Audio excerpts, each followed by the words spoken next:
खुलुमबाय लोगोफोर, आं दिनै दोंसे खन्थाइ लाना फैदों। बे खन्थाइखौ सुजुदों विलियाम इस्लारि। बे खन्थाइखौ आवरायदों हेमानि बसुमतारी। खन्थाइनि मुं सिमां नङा बियो।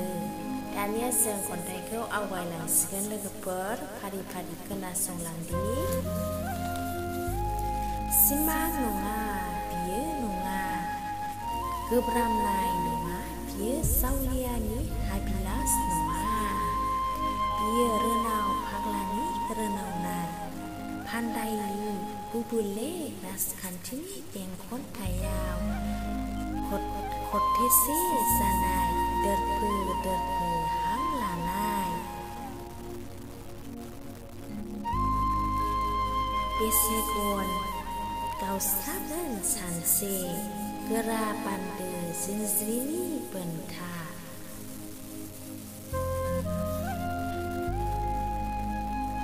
गसंनानै दं आं मोगथां मुलुगाव, सैथोनि जारिमिन सुजुनो आय' नों बिमा हादोरनि।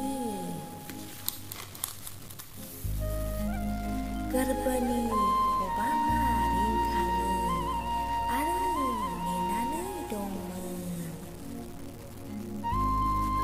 2020नि गोरोबथा अनगासे दंबावो।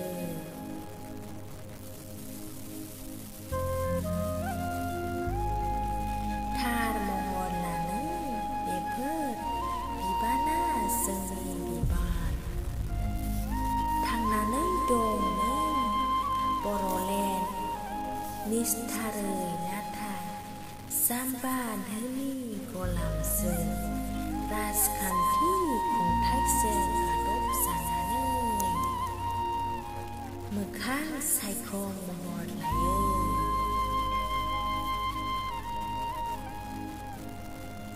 दिनै जों खौसे जायाब्ला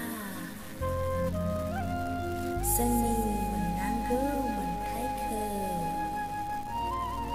खौसेयै आरजियाब्ला, मोसा लख्रा बायदि नांज्लायबाय थायोब्ला मा जानो?